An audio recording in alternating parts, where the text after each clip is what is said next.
Assalamualaikum warahmatullahi wabarakatuh, anak-anak. Waalaikumsalam. Semangat dong. Baru pagi-pagi nih. Ayo. 1, 2, 3. Assalamualaikum warahmatullahi wabarakatuh, anak-anak.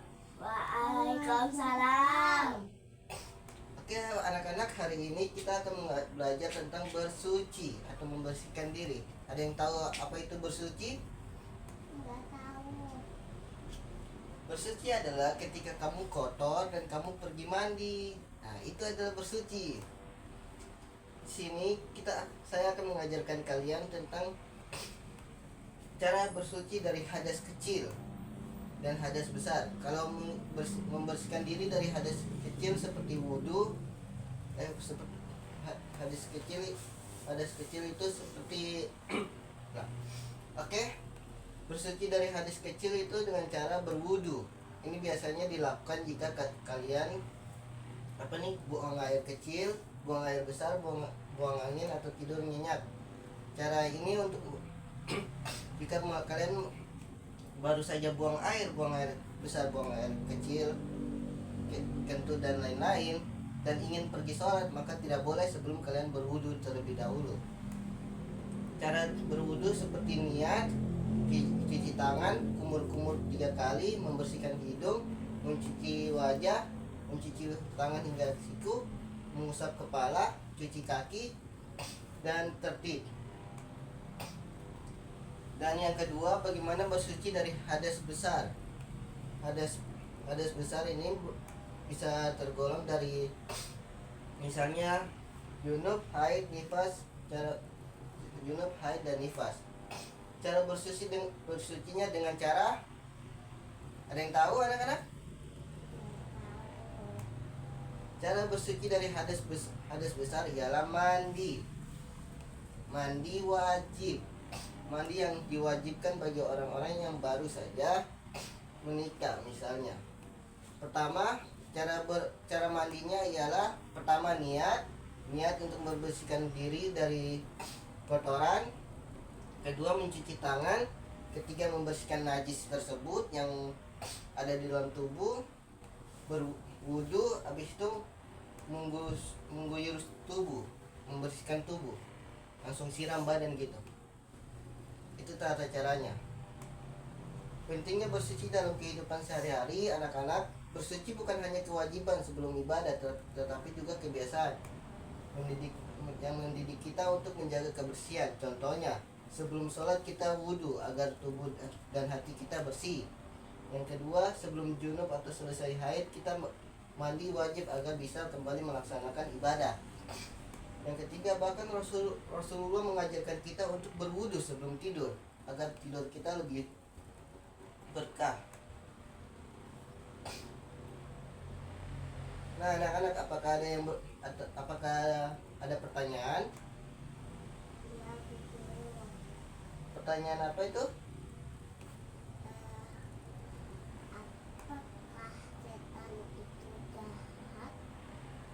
Setan itu jahat anak-anak, tapi itu tidak termasuk pelajaran kita. Nah, di sini juga ada macam-macam najis. Apa itu najis? Enggak tahu itu. Najis itu kotoran, adik-adik. Najis itu merupakan sesuatu yang busuk atau kotor. Contohnya seperti najis ringan, seperti air kencing bayi. Air kencing bayi termasuk dari najis yang ringan yang cukup dibersihkan saja menggunakan air, dikering sampai kering, maka najisnya sudah hilang. Ada juga najis pertengahan atau tengah-tengah, ringan, tengah-tengah, dan ada lagi yang besar. Contohnya seperti air kencing, tai, darah, nanah, air liur anjing, muntah, dan lain-lain. Itu termasuk dari najis pertengahan. Cara membersihkannya adalah bersihkan tempat yang terkena najis, misalnya di kaki sini, dibersihkan sampai tuntas. Dibersihkan sampai udah punya warna hilang, rasanya, dan juga baunya, sampai baunya hilang. Gunakan air yang mutlak, yang bersih, nggak boleh pakai air jus ya.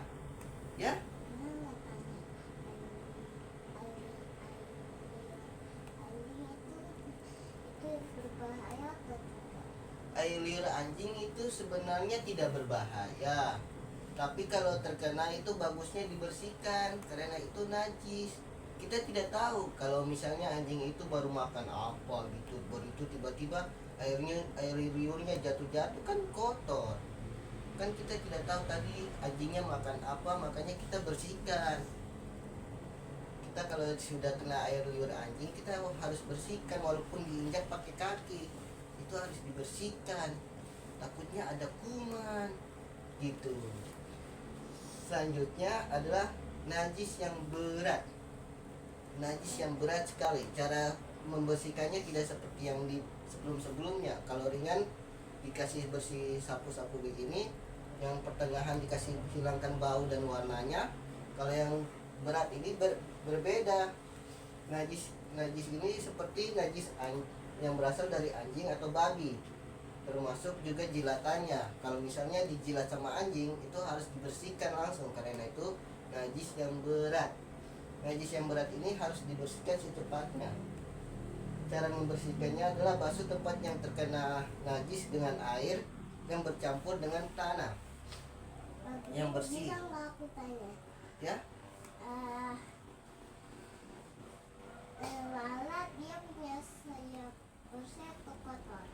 lalat itu kalau di dalam beberapa buku yang pernah saya baca itu ada dua sayapnya, ada dua. Satu yang memiliki racun dan satunya memiliki obat untuk racunnya. Jadi kalau misalnya lalatnya jatuh ke dalam gelasmu, maka angkat sayap kanannya, karena sayap kanannya tuh bisa menghilangkan punya itu racun di dalam. Masya Allah. Ini Oke, ini videonya. Saudaraku, saudariku dimanapun berada, semoga kita semua dalam lindungan Allah Subhanahu Wa Taala. Pada kesempatan kali ini, kami akan mempraktekkan cara mensucikan najis Allah, yaitu najisnya anjing dan babi. Mungkin bagi saudara atau saudari yang kerja di luar negeri, khususnya di Taiwan, di Hong Kong, di Jepang, di Korea, akan mengalami hal yang bosnya. Nah, caranya bagaimana? Ya, tanah yang suci. Ciri tanah itu suci adalah sekitarnya nggak ada kotoran. Jadi nggak ada, dilihat nggak ada kotoran ayam, nggak ada kotoran anjing, nggak ada kotoran kucing. Pokoknya tanah yang mengandung debu. Nah, seperti contohnya. Nah, ini kan tanah mengandung debu.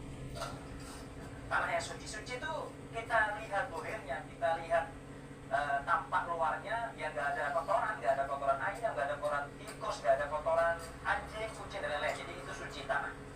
Yang penting tanah itu mengandung debu. Pasir juga boleh, yang penting ada debunya. Nah, setelah itu kita ambil secukupnya saja, yang penting kira-kira kita cukup untuk dipakai mensucikan najis. Kemudian langkah berikutnya kita campur dengan air. Nah, air yang suci. Air suci itu air yang tidak bercampur apapun itu. Air dari keran, air dari shower itu suci. Nah, air mutlak namanya. Kita campur. Sehingga kan tampak keruh. Dia akan keruh seperti ini. Nah, udah. Kalau udah keruh seperti ini, anggota badan yang terkena najis, misalnya tangan kanan kiri, kita hilangkan dulu benda najisnya. Semisal masak babi, berarti kita hilangkan darahnya dulu, kita cuci dengan air biasa. Yang penting darahnya babi hilang. Misal kena lemaknya babi, ya kita hilangkan lemaknya dulu. Jadi kita bersihkan, kita hilangkan benda najisnya dulu. Najis babinya itu atau anjingnya itu. Misalnya kotoran anjing di kaki, ya kita hilangkan dulu, kita basuh dengan air. Setelah najisnya hilang, nah perhatikan. Ya. Boleh nggak katanya zebra itu kenapa tidak dihinggap di lalat?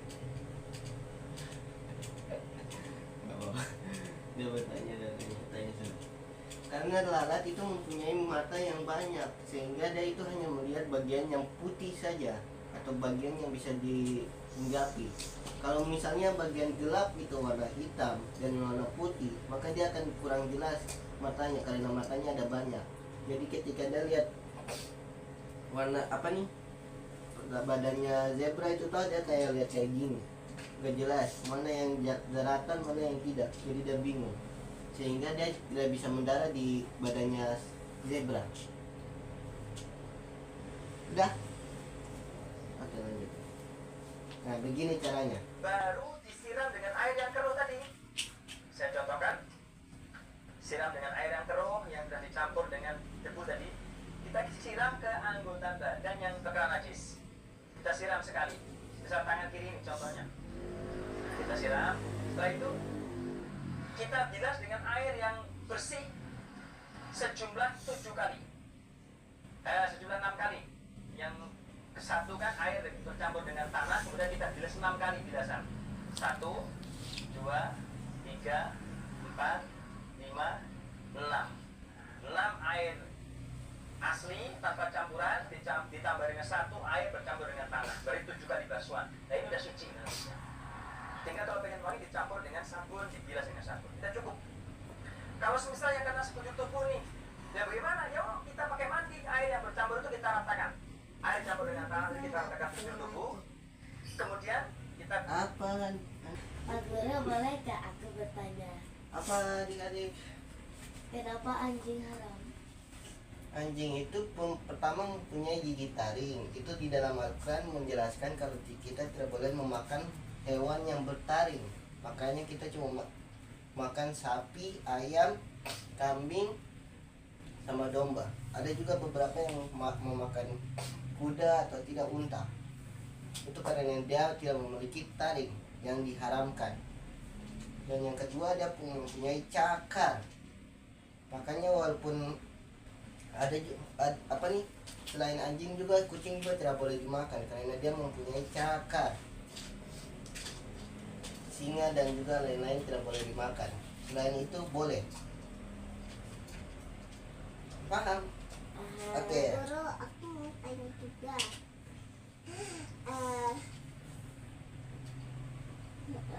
Anjing itu terbuatnya dari kuda atau kuda lain-lain? Aku tidak tahu soal itu. Nanti coba saya cari tahu.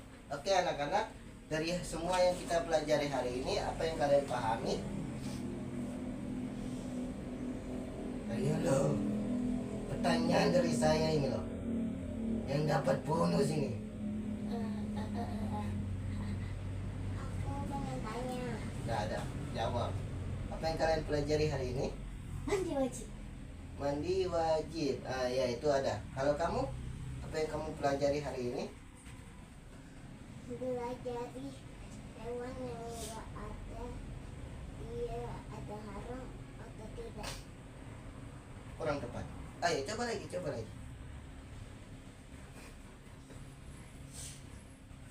Tapi aku pengen tanya satu jawaban. Ya sudah. Tanya sudah.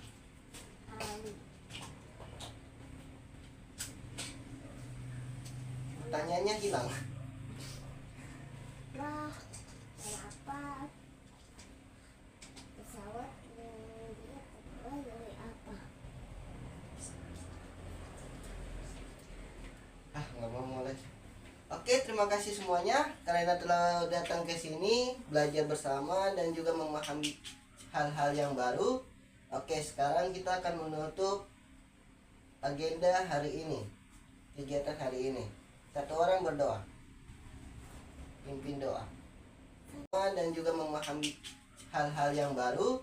Oke, sekarang kita akan menutup agenda hari ini, kegiatan hari ini. Satu orang berdoa, pimpin doa.